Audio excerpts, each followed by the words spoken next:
Good morning friends and students. आज हम व्याकरण की अगली क्लास देखेंगे, लेकिन पहले क्लास में जो बताया था थोड़ा उसका रिवीजन कर रहा हूँ, क्योंकि उस समय आपको नोट्स नहीं दे पाया था। आप हो सके तो ये परिभाषाएं लिख लीजिए। हिंदी व्याकरण वी प्लस आ प्लस करण, भली भांति सुनना या समझना। किसी भी भाषा को भली भांति समझने वाले शास्त्र को व्याकरण कहते हैं। यानी व्याकरण का अर्थ क्या है, उसका अर्थ कैसे आया है। यानी वी प्लस आ प्लस करण, ये उपसर्ग मिलने के बाद करण का अर्थ है सुनना। भली भांति सुनना अर्थात समझना। तो किसी भी भाषा को भली भांति समझने को व्याकरण कहते हैं। शब्द किसे कहते हैं? एक या एक से अधिक अक्षरों का समूह जो अर्थ देता है उसे शब्द कहते हैं। तो this is the definition of word. वाक्य एक या एक से अधिक, यहाँ से लिख लीजिए, एक या एक से अधिक शब्दों की वह व्यवस्था जो अर्थ देता है उसे वाक्य कहते हैं। इन्हें एक शब्द से भी वाक्य बनता है। आओ पूरा वाक्य है, जाओ, खाओ, यह पूरा वाक्य है। तो इस तरह एक से अधिक या एक शब्द भी वाक्य बन सकता है। जो शब्दों की व्यवस्था जो सही रूप में अर्थ देता है उसे वाक्य कहते हैं। तो प्रश्न किसे कहते हैं? शब्दों की वह व्यवस्था जिसके प्रति कुछ कहने की प्रेरणा मिलती है। यानी जिसके प्रति, यानी प्रश्न के प्रति, जब हमें प्रश्न पूछा जाता है उसी के प्रति हमें कुछ कहने की प्रेरणा मिलती है, उसे प्रश्न कहते हैं। तो this is the definition of question. Question is a group of words which gives inspiration to tell something about it. So this is the definition of question.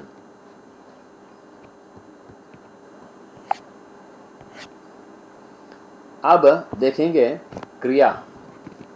ಮಕ್ಕಳೇ, ಇಲ್ಲಿ ಕ್ರಿಯಾ ಬೇರೆ ಬೇರೆ ಕ್ರಿಯೆಗಳಿದ್ರೂ ನಮಗೆ ವಾಕ್ಯ ಶುದ್ಧಿನಲ್ಲಿ ಗಮನಿಸಬೇಕಾಗಿರ್ತಕ್ಕಂಥದ್ದು ಅಥವಾ ನೇ ಪ್ರತ್ಯಯ ಬಂದಾಗ ಅದರಲ್ಲಿ ಬರ್ತಕ್ಕಂತಹ ಸಕರ್ಮಕ ಮತ್ತು ಅಕರ್ಮಕ ಕ್ರಿಯೆಗಳು ಇದು ಬಹಳ ಇಂಪಾರ್ಟೆಂಟ್ ಆಗ್ತದೆ. ಯಾಕೆ ಅಂದರೆ ಈ ಕಾರಕ ಮಾಡುವಾಗ ನಾವು ಒಂದು ವಾಕ್ಯವನ್ನು ಹೇಳ್ತೇವೆ, ನೇ ಕರ್ತಾಕಾರಕ ನೇ ಅನ್ನೋದೇನಿದೆ ಅದು ಕೇವಲ ಸಕರ್ಮಕದಲ್ಲಿ ಮಾತ್ರ ಬರ್ತದೆ, ಸಕರ್ಮಕ ಕ್ರಿಯೆಗಳಲ್ಲಿ ಮಾತ್ರ ಬರ್ತದೆ ಅಂತ ಹೇಳ್ತೇವೆ ನಾವು. ಸೊ ಹಾಗಾಗಿ ಇಲ್ಲಿ ಕ್ರಿಯೆ ಬಗ್ಗೆ ನಾವು ಹೆಚ್ಚಿನ ಮಾಹಿತಿಯನ್ನು ತಿಳ್ಕೊಳ್ಳೋಣ. सकर्मक और अकर्मक क्रियाएं ಏನು ಹಾಗಂದ್ರೆ, ಸಕರ್ಮ ವಾಕ್ಯದಲ್ಲಿ ಕರ್ಮದ ಜೊತೆಗೆ ಬರ್ತಕ್ಕಂಥದ್ದು, ಆ ಕ್ರಿಯೆ ಏನಿದೆಯಲ್ಲ ಕರ್ಮದ ಜೊತೆಗೆ ಬರ್ತಕ್ಕಂಥದ್ದು ಅಂಥದನ್ನು ಸಕರ್ಮಕ ಅಂತ ಕರಿತೇವೆ. ಯಾವುದು ಕರ್ಮ ಇಲ್ಲದೆ ಬರ್ತದೋ ವಾಕ್ಯದಲ್ಲಿ ಅದು ಅಕರ್ಮಕ ಅಂತ ಕರೆಸ್ಕೊಳ್ತದೆ. ಅಂದರೆ ವಾಕ್ಯವನ್ನು ನಾವು 3 ಭಾಗ ಮಾಡ್ತೇವೆ.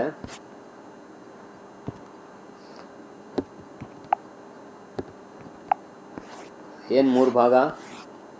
ಕರ್ತ, ಕರ್ಮ, ಕ್ರಿಯಾ. ಅರ್ಥ ಆಯ್ತಾ? ಕರ್ತ, ಕರ್ಮ, ಕ್ರಿಯಾ. ಈ ಕರ್ಮದ ಜೊತೆಗೆ ಬಂದರೆ, ಈ ಕರ್ಮದ ಜೊತೆಗೆ ಬಂದಂತಹ ಕ್ರಿಯೆಯನ್ನು ಸಕರ್ಮಕ ಕ್ರಿಯಾ ಅಂತ ಕರಿತೇವೆ. ಕರ್ಮ ಇಲ್ಲದೆ ಬಂದರೆ ಅದನ್ನು ಅಕರ್ಮಕ ಕ್ರಿಯಾ ಅಂತ ಕರಿತೇವೆ. So this is the major difference ಸಕರ್ಮಕ ಮತ್ತು ಅಕರ್ಮಕ. ಸೊ ಇದ್ರ ಬಗ್ಗೆ ಇನ್ನು ಹೆಚ್ಚಿನ ಮಾಹಿತಿಯನ್ನು ನೋಡೋಣ. अकर्मक क्रियाओं का सीधा संबंध कर्ता से रहता है. अकर्मक क्रियाओं का, ಈ ಅಕರ್ಮಕ ಕ್ರಿಯೆಗಳ ನೇರ ಸಂಬಂಧ ಕರ್ತ ಜೊತೆಗಿರ್ತದೆ, ಅಲ್ಲಿ ಕರ್ಮದ ಅಗತ್ಯ ಇರೋದಿಲ್ಲ. इसका अर्थ यह है कि इनका फल ಅಂದರೆ क्रिया का फल स्वयं कर्ता पर पड़ता है. ಆ ಕ್ರಿಯೆ ನೇರವಾಗಿ ಕರ್ತ ಮೇಲೇ ಬೀಳ್ತದೆ, ಅದರ ಫಲ, ಕ್ರಿಯೆಯ ಫಲ. इस प्रकार की क्रियाओं के साथ कर्म का प्रयोग होता ही नहीं. ಈ ಅಕರ್ಮಕ ಕ್ರಿಯೆಗಳಲ್ಲಿ ಕರ್ಮದ ಪ್ರಯೋಗ ಆಗೋದೇ ಇಲ್ಲ, ಕರ್ಮದ ಪ್ರಯೋಗ ಇರೋದೇ ಇಲ್ಲ. इसलिए इनका फल कर्म पर पड़ ही नहीं सकता. ಸೊ ಕರ್ಮನೇ ಇಲ್ಲ ಅಂದಮೇಲೆ ಆ ಕ್ರಿಯೆಯ ಫಲ ಕರ್ಮದ ಮೇಲೆ ಬೀಳೋದಕ್ಕೆ ಸಾಧ್ಯ ಇಲ್ಲ. ಹಿಂದಿ ಮೇ ये क्रियाएं सदा अकर्मक रहती हैं. ಹಿಂದಿಯಲ್ಲಿ ಈ ಎಲ್ಲ ಕ್ರಿಯೆಗಳು ಯಾವಾಗಲೂ ಅಕರ್ಮಕವಾಗೇ ಇರ್ತವೆ, ಸಕರ್ಮಕ ಆಗೋದಕ್ಕೆ ಸಾಧ್ಯ ಇಲ್ಲ ಇವು. ಸೊ ಆ ಅಕರ್ಮಕ ಕ್ರಿಯೆಗಳು ಇವುಗಳಿಂದ ನಾವು ಗಮನಿಸಬೇಕಾಗ್ತದೆ. ಒಂದನೇದು ಗತಿಬೋಧಕ. ಗತಿಬೋಧಕ ಅಂತಂದರೆ ಮೂಮೆಂಟ್ ಇರ್ತಕ್ಕಂಥದ್ದು, ಮೋಷನ್ ಇರ್ತಕ್ಕಂಥದ್ದು ಗತಿಬೋಧಕ. ಆನ, ಜಾನ, ಘೂಮ್ನ, ದೌಡ್ನ, ಉಡ್ನ ಆದಿ. ಸೊ ಈ ಗತಿಬೋಧಕ ಕ್ರಿಯಾಯೆ ಏನಿದೆಯಲ್ಲ ಇವು ಯಾವಾಗಲೂ ಅಕರ್ಮಕವಾಗೇ ಇರ್ತವೆ. ಅವಸ್ಥಾಬೋಧಕ, ಇನ್ನು ಅವಸ್ಥೆಯನ್ನು ತಿಳಿಸ್ಕೊಂಥದ್ದು. ನಮ್ಮ ಯಾವ ಅವಸ್ಥೆಯಲ್ಲಿದೆ, ಏನು ಪೊಸಿಷನ್ ಇದೆ ಅನ್ನೋದನ್ನ. ಹೋನ, ರಹನ, ಸೋನ, ಹಸನ ಇದೆ ನಮ್ಮ ಸ್ಥಿತಿ. ಅವಸ್ಥಾ ಅಂದರೆ ಸ್ಥಿತಿಯನ್ನು ತಿಳಿಸ್ತಕ್ಕಂತಹ ಕ್ರಿಯೆಗಳು ಯಾವಾಗಲೂ ಅಕರ್ಮಕವಾಗಿರ್ತವೆ, ಅಲ್ಲಿ ಆ ಕರ್ಮದ ಅಗತ್ಯ ಇಲ್ಲ. ಸೊ ಗತಿಬೋಧಕ ಕ್ರಿಯಾಯೆ ಮತ್ತು ಅವಸ್ಥಾಬೋಧಕ ಕ್ರಿಯಾಯೆ ಇವು ಎರಡು ರೀತಿಯ ಅಕರ್ಮಕ ಕ್ರಿಯೆಗಳು, ನೆನ್ಪಿಟ್ಕೊಳ್ಳಿ.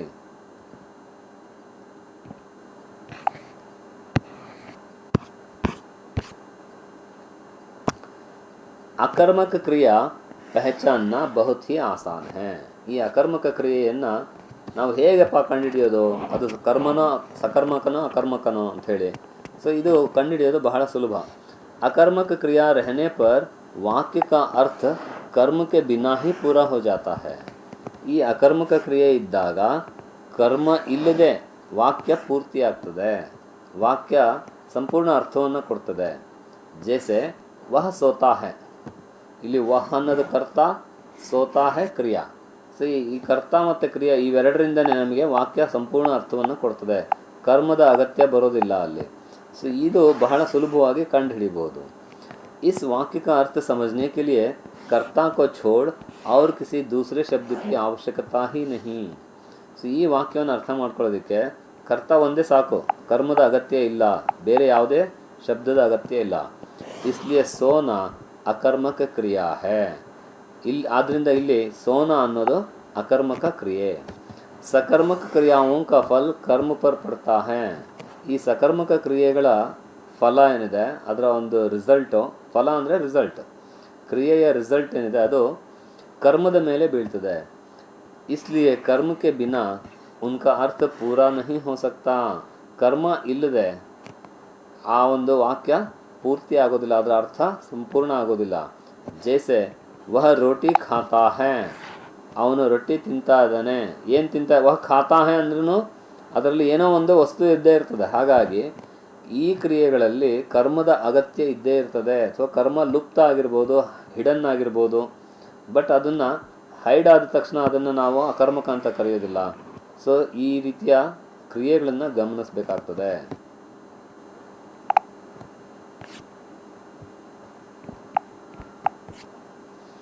ಪ್ರಶ್ನೆ ಉಠತಾ ಹೈ ಕ್ಯಾ ಖಾತಾ ಹೈ. ಈ ಕ್ಯಾ ಅನ್ನೋ ಒಂದು ಪ್ರಶ್ನೆ ಹುಟ್ಟುತ್ತೆ. ಒಂದು ವೇಳೆ ವಹ ಖಾತಾ ಹೈ ಅಂತ ಅಂದರೆ ಕ್ಯಾ ಅನ್ನೋ ಒಂದು ಪ್ರಶ್ನೆ ಅಲ್ಲಿ ಸಿಗ್ತದೆ. ಹಾಗಾಗಿ ಆ ಕ್ಯಾ ಅನ್ನೋದು ಕರ್ಮ. ಇದಕ್ಕೆ ಉತ್ತರ ಏನಾದರೂ ಸಿಗುತ್ತಲ್ಲ ಕ್ಯಾ ಅನ್ನೋದಕ್ಕೆ, ಆ ಉತ್ತರ ಕರ್ಮ ಆಗ್ತದೆ. ಉತ್ತರ ಮಿಲ್ತಾ ಹೈ ರೋಟಿ ಜೋ ಕರ್ಮ ಹೈ. इसके बिना वाक्य का अर्थ पूरा नहीं हो सकता. ಸೊ ಈ ಕರ್ಮ ಇಲ್ಲದೆ ವಾಕ್ಯ ಪೂರ್ತಿ ಆಗೋದಿಲ್ಲ. पर अकर्मक क्रिया का अर्थ कर्म पर निर्भर नहीं रहता. ಆದರೆ ಅದೇ ಅಕರ್ಮಕ ಕ್ರಿಯೆಯ ಅರ್ಥ ಕರ್ಮದ ಮೇಲೆ ಡಿಪೆಂಡ್ ಆಗಿರೋದಿಲ್ಲ, ಕರ್ಮ ಬೇಕು ಅಂತ ಅನಿಸೋದಿಲ್ಲ ಅಲ್ಲಿ ಅಕರ್ಮಕದಲ್ಲಿ. ಸಕರ್ಮಕದಲ್ಲಿ ಕರ್ಮ ಬೇಕಾಗ್ತದೆ, ಕರ್ಮ ಇಲ್ಲದೆ ವಾಕ್ಯ ಪೂರ್ತಿ ಆಗೋದಿಲ್ಲ ಸಕರ್ಮಕದಲ್ಲಿ. ಹಾಂ, ಸಕರ್ಮಕ ಕ್ರಿಯಾ ಕಾ ಕರ್ಮ ಕಭಿ ಕಭಿ ಛಿಪಾ ಭಿ ರಹತಾ ಹೈ. ಕೆಲವೊಮ್ಮೆ ಸಕರ್ಮಕ ಕ್ರಿಯೆಯ ಒಂದು ಕರ್ಮ ಏನಿದೆ ಅದು ಬಚ್ಚಿಟ್ಕೊಂಡಿರ್ತದೆ, ಛಿಪಾ ಭಿ ರಹತಾ ಅಂದರೆ ಹೈಡ್ ಆಗಿರ್ತದೆ. इसका अर्थ यह नहीं कि वह अकर्मक है. ಹಾಗಂತ ಹೇಳಿ ಅದು ಅಕರ್ಮಕ ಕ್ರಿಯೆ, ಕರ್ಮ ಇಲ್ಲ ವಾಕ್ಯದಲ್ಲಿ ಅಂದ ತಕ್ಷಣ ಅದನ್ನು ಅಕರ್ಮಕ ಅಂತ ನಾವು ಕನ್ಸಿಡರ್ ಮಾಡಬಾರ್ದು, ಡಿಸೈಡ್ ಮಾಡಬಾರ್ದು. सकर्मक नहीं, वह अकर्मक है सकर्मक नहीं, ಈ ರೀತಿ ನಾವು ಡಿಸೈಡ್ ಮಾಡಿದರೆ ತಪ್ಪಾಗುತ್ತೆ. इन वाक्यों को ले. ಸೊ ಇಲ್ಲಿ ಕೆಲವು ಉದಾಹರಣೆ ಕೊಟ್ಟಿದ್ದಾನೆ. ಕರ್ಮ ಹೈಡ್ ಆಗಿದೆ ಇಲ್ಲಿ, ಹಾಗಾಗಿ ಇದನ್ನು ನಾವು ಅಕರ್ಮಕ ಅಂತ ಹೇಳಲಿಕ್ಕೆ ಬರೋಲ್ಲ, ಆದರೆ ಸಕರ್ಮಕನೇ ಇದು. ಸೀತಾನೇ ಖಾಯ, ಖಾಯ ಅನ್ನೋ ಕ್ರಿಯೆನೇ ಸಕರ್ಮಕ, ಅಲ್ಲಿ ಏನು ಅನ್ನೋ ಒಂದು ಪ್ರಶ್ನೆ ಹುಟ್ಟುತ್ತೆ. ಹಾಗಾಗಿ ಸೀತಾನೇ ಖಾಯ, ರಾಧಾನೇ ಪಢಾ, ಕ್ಯಾ ಪಢಾ, उसने लिखा, क्या लिखा, कुछ तो लिखा, पत्र या कागज़ या आंसर, कुछ भी कुछ तो लिखा है. तो वह क्या ಅನ್ನೋ ಒಂದು ಪ್ರಶ್ನೆ ಹುಟ್ಟಿದರೆ ಒಂದು ವಾಕ್ಯವನ್ನು ಬಳಕೆ ಮಾಡಿದಾಗ ಆಗ ಅದು ಸಕರ್ಮಕ ಆಗ್ತದೆ. ಸೊ ಅರ್ಥ ಆಯಿತು ಅಂತ ಅಂದ್ಕೊಳ್ತೇನೆ. इन वाक्यों में कर्म का प्रयोग नहीं हुआ है, इन वाक्यों में कर्म का प्रयोग नहीं हुआ है, फिर भी ये क्रियाएं सकर्मक ही हैं, आदर वो सकर्मकने, क्योंकि यहाँ कर्म की संभावना तो अवश्य है. ಕರ್ಮ ಅಲ್ಲಿ ಇರಲೇಬೇಕು. ಕರ್ಮ ಅನ್ನೋದು ಒಂದು ಸಂಭಾವ್ಯ ಅಲ್ಲಿ, ಅಂದರೆ ಅದು ಕಂಪಲ್ಸರಿ. ಹೈಡ್ ಆಗಿರಬಹುದು, ಆದರೆ ಕರ್ಮದ ಒಂದು ಸಂಭಾವನೆ ಇದೆ ಅಲ್ಲಿ ಅಂತ. ಅರ್ಥಾತ್ ಯಹ ಕರ್ಮ ಕಾ ಪ್ರಯೋಗ ಅವಶ್ಯ ಹೋ ಸಕ್ತಾ ಹೈ, ಅಂದರೆ ಇಲ್ಲಿ ಕರ್ಮದ ಪ್ರಯೋಗ ಖಂಡಿತ ಆಗಬೇಕಾಗ್ತದೆ, ಏನಾದರೂ ಒಂದು ಅಲ್ಲಿ ಇದ್ದೇ ಇರ್ತದೆ. ಪರ್ ಅಕರ್ಮಕಕ್ಕೆ ಸಾಥ್ ಕರ್ಮ ಕಾ ಪ್ರಯೋಗ ಸಂಭವ ನಹಿ, ಆದರೆ ಅಕರ್ಮಕದ ಜೊತೆಗೆ ಅಕರ್ಮಕ ಕ್ರಿಯೆಯ ಜೊತೆಗೆ ಕರ್ಮದ ಪ್ರಯೋಗ ಸಂಭವ ಇಲ್ಲ. इसलिए इन्हें याद रखें. ಈ ಒಂದು ರೂಲ್ಸನ್ನು ಜ್ಞಾಪಕ ಇಟ್ಕೊಳ್ಳಿ. ಸಕರ್ಮಕ ಅಂದರೆ ಕ್ರಿಯಾ ಪ್ಲಸ್ ಕರ್ಮಕ್ಕೆ ಸಂಭಾವನಾ, ಅಕರ್ಮಕ ಕ್ರಿಯಾ ಮೈನಸ್ ಕರ್ಮಕ್ಕೆ ಅಸಂಭಾವನಾ. ಕ್ರಿಯೆಯ ಸಂಭಾವನೆ, ಕ್ರಿಯೆ ಸಂಭಾವನೆ, ಅಸಂಭಾವನಾ ಅಂದರೆ ಸಿಗದೆ ಅದು ಇರ್ಲಿಕ್ಕೆ ಸಾಧ್ಯನೇ ಇಲ್ಲ, ಸಂಭಾವ್ಯ ಇಲ್ಲದೆ ಇರೋದು ಅಂತ. पंडित किशोरीदास वाजपेयी ने अकर्मक क्रिया जाना को गत्यर्थक सकार्मक माना है और उदाहरण स्वरूप वाक्य दिए हैं. ಇಲ್ಲಿ ಈ ಬೇರೆ ಬೇರೆ ಪಂಡಿತರುಗಳು ತಮ್ಮದೇ ಆದ ದೃಷ್ಟಿಕೋನದಲ್ಲಿ ವ್ಯಾಕರಣವನ್ನು ವಿಶ್ಲೇಷಣೆ ಮಾಡಿರ್ತಾರೆ. ಅದರಲ್ಲಿ ಪಂಡಿತ್ ಕಿಶೋರಿದಾಸ್ ವಾಜಪೇಯಿ ಅಂತಕ್ಕಂಥವ್ರು ಜಾನ ಅನ್ನೋದು ಗತ್ಯರ್ಥಕ ಸಕರ್ಮಕ ಅಂತ ಅಂದ್ಕೊಂಡಿದ್ದಾರೆ, ಅಥವಾ ಆ ರೀತಿ ಪರಿಗಣಿಸಿದ್ದಾರೆ. ಅದಕ್ಕೆ ಅವರು ಉದಾಹರಣೆ ಕೊಡ್ತಾರೆ. ರಾಮ್ ಕಾಶಿ ಗಯಾ, लड़की वृंदावन गई. इन वाक्यों में उन्होंने गया गई को सकर्मक माना है और काशी वृंदावन को कर्म. ಸೊ ಈ ಗಯಾ ಗಯಿ ಅನ್ನೋದು ಸಕರ್ಮಕ ಅಂತ ಅವರ ವಾದ. पर वस्तुतः गया गई अकर्मक क्रियाएं हैं और काशी वृंदावन है ಅಧಿಕರಣ ಕಾರಕ. ಈ ಅಧಿಕರಣ ಕಾರಕ ಅನ್ನೋದು, ಕಾರಕ ಹೇಳಬೇಕಾದ್ರೆ ನಿಮಗೆ ಇನ್ನೂ ವಿವರವಾಗಿ ಹೇಳ್ತಾನೆ. ಅಲ್ಲಿ ಮೇ ಪರ್ ಅಂತಕ್ಕಂಥವು ಬರ್ತದೆ ಅಧಿಕರಣಕಾರಕ. ಅಂದರೆ ಅವು ಎಲ್ಲಿ ಅನ್ನೋದು, ಎಲ್ಲಿಗೆ ಹೋದ್ಲು, ಕಾಶಿ ಮೇ ಗಯಾ ಯಾ ಕಾಶಿ ಗಯಾ, ಇವು ಆ ಸ್ಥಾನವನ್ನು ತಿಳಿಸ್ತಕ್ಕಂಥದ್ದು, ಆ ಅಧಿಕರಣ ಇಲ್ಲ ಆಧಾರವನ್ನು ತಿಳಿಸ್ತಕ್ಕಂಥದ್ದು. ಹಾಗಾಗಿ ಇಲ್ಲಿ ಕಾಶಿ ಮತ್ತು ವೃಂದಾವನ ಇಲ್ಲಿ ಕರ್ಮ ಅಲ್ಲ, ಅವು ಅಧಿಕರಣಕಾರಕ ಅನ್ನೋ ಒಂದು ವಿಶ್ಲೇಷಣೆಯನ್ನು ಕೊಡ್ತಾ ಇದ್ದಾರೆ. ಅಕರ್ಮಕ್ और सकर्मक क्रियाओं के रूप. ಇಲ್ಲಿ सकर्मक अकर्मक ಕೆಲವೊಮ್ಮೆ सकर्मकನೂ ಆಗುತ್ತೆ. अकर्मक धातु से सकर्मक बनाने के इन नियमों को ध्यान रखें. ಅಕರ್ಮಕ ಕ್ರಿಯೆಗಳನ್ನು ಸಕರ್ಮಕ ಕ್ರಿಯೆಗಳಾಗಿ ಬದಲಾವಣೆ ಮಾಡಲಿಕ್ಕೆ ಸಾಧ್ಯತೆ ಇದೆ, ಆದರೆ ಅದರ ಒಂದು ರೂಪ ಹೇಗೆ ಬದಲಾಗ್ತದೆ ಅನ್ನೋದನ್ನು ನೋಡೋಣ. ಪಿಸ್ನ ಇದು ಅಕರ್ಮಕ, ಪಿಟ್ನ ಇದರ ಇನ್ನೊಂದು ರೂಪ ಏನಿದೆ ಅದು ಸಕರ್ಮಕ ಆಗ್ತದೆ. ಪೀಟ್ನ, ಪೀಸ್ನ, ಪಿಸ್ನ, ಪಿಟ್ನ ಅಕರ್ಮಕ್, ಪೀಸ್ನ, ಪೀಟ್ನ ಸಕರ್ಮಕ್. ಸೊ ಇದು ನೆನಪಿರಲಿ. ಯಾಕೆ ಅಂದರೆ ಮುಂದೆ ಉದಾಹರಣೆಗಳು ಕೊಡ್ತಾನೆ, ಗೊತ್ತಾಗುತ್ತೆ ನಿಮಗೆ. आदि स्वर ई को ये, ऊ को ओ, ऊ में बदलने से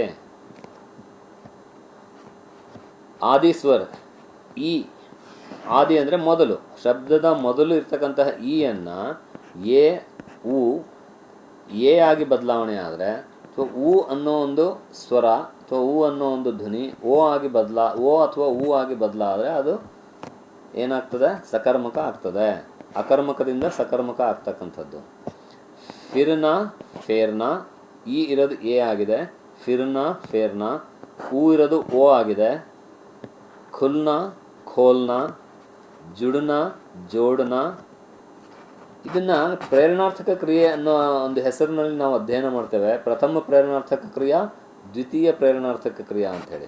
ಸೊ ಯಾವ ಅಕರ್ಮಕ ಪ್ರಥಮ ಪ್ರೇರಣಾರ್ಥಕ ಕ್ರಿಯೆಗಳಿರ್ತವೋ ಅವು ದ್ವಿತೀಯ ಪ್ರೇರಣಾರ್ಥಕ ಕ್ರಿಯೆಗಳಾಗಿ ಬದಲಾದಾಗ ಅವು ಸಕರ್ಮಕ ಆಗ್ತವೆ. ಇಷ್ಟೇ. ಸೊ ದಿಖ್ನಾ ದೇಖ್ನಾ, ಮುಡ್ನಾ ಮೋಡ್ನಾ, ಲುಟ್ನಾ ಲೂಟ್ನಾ, ಇಲ್ಲಿ ಊ ಇರೋದು ಊ ಆಗಿದೆ. ಸೊ ಇದು ಅಕರ್ಮಕ ಕ್ರಿಯೆಗಳು ಸಕರ್ಮಕ ಹೇಗೆ ಪರಿವರ್ತನೆ ಆಗ್ತದೆ ಅಂಥೇಳಿ.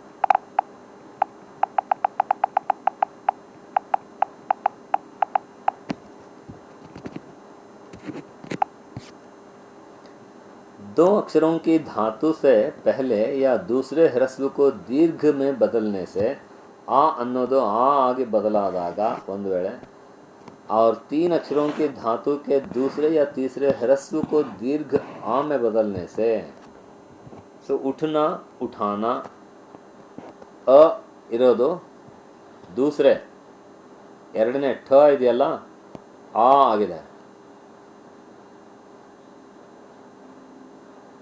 ಮತ್ತೆ तीन अक्षरों के धातु के दूसरे या तीसरे ह्रस्व को दीर्घ में बदलने से निकलना निकालना, ಇಲ್ಲಿ दूसरा, टहलाना तीसरा, ಮೂರನೇ ಅಕ್ಷರ. ಸೊ ಈ ಪ್ರೇರಣಾರ್ಥಕ ಕ್ರಿಯೆಯ ರೂಪವನ್ನು ಬದಲಾಯಿಸುತ್ತದೆ ಹೇಗೆ ಅಂತ. ಎರಡನೇ ಅಥವಾ ಮೂರನೇ ಅಕ್ಷರವನ್ನು ದೀರ್ಘವಾಗಿ ಬದಲಾವಣೆ ಮಾಡೋದ್ರಿಂದ ಅವು सकर्मक ಆಗ್ತವೆ. ಅಕರ್ಮಕದಿಂದ सकर्मक ಆಗ್ತದೆ. एक अक्षर के धातु के ई को ई, ऊ को ओ, ई तथा ऊ ह्रस्व ई तथा ऊ या ओ को ऊ में बदलकर और ला जोड़ने से जीना जिलाना, सोना सुलाना, ಚೂನಾ ಚುಲಾನ, ರೋನಾ ರುಲಾನ. ಸೊ ಈ ಶಬ್ದಗಳನ್ನು ನಾವು ಪ್ರೇರಣಾರ್ಥಕ ಕ್ರಿಯಾ ಅರ್ಥದಲ್ಲಿ ನಾವು ನೋಡಿರ್ತೇವೆ. ಸೊ ಈ ರೀತಿ ಪರಿವರ್ತನೆ ಮಾಡೋದ್ರಿಂದನೂ ಸಹ ಆ ಅಕರ್ಮಕ ಕ್ರಿಯೆಗಳು सकर्मक ಆಗ್ತದೆ. टिप्पणी, यह भी याद रखें कि अकर्मक से सकर्मक बनने पर धातु के द्वितीय अक्षर ट का डा क का चा हो जाता है. ಎರಡನೇ ಅಕ್ಷರ ಟ ಇದ್ದಿದ್ದು ಡ ಆಗುತ್ತೆ, ಕ ಇದ್ದಿದ್ದು ಚ ಆಗುತ್ತೆ. ಫೂಟ್ನ ಫೋಡ್ನ, ಟ ಇರೋದು ಡ ಆಗಿದೆ. ಛೂಟ್ನ ಛೋಡ್ನ, ಇಲ್ಲಿಯೂ ಸಹ ಟ ಡ ಆಗಿದೆ. ಟೂಟ್ನ ತೋಡ್ನ, ಇಲ್ಲಿಯೂ ಸಹ ಟ ಡ ಇದೆ. ಇಲ್ಲಿ ಕ ಇರೋದು ಚ ಆಗುತ್ತೆ ನೋಡಿ. ಬಿಕ್ನ ಬೇಚ್ನ. ಈ ರೀತಿ ಕೆಲವೊಂದು ಅಕ್ಷರಗಳು ಸಹ ಪರಿವರ್ತನೆ ಆಗಿಬಿಟ್ಟು ಆ ಅಕ್ಷರಗಳು ರೀಪ್ಲೇಸ್ ಆಗೋದ್ರ ಮುಖಾಂತರವಾಗಿ ಅಕರ್ಮಕ ಕ್ರಿಯೆ ಸಕರ್ಮಕವಾಗಿ ಬದಲಾಗ್ತದೆ.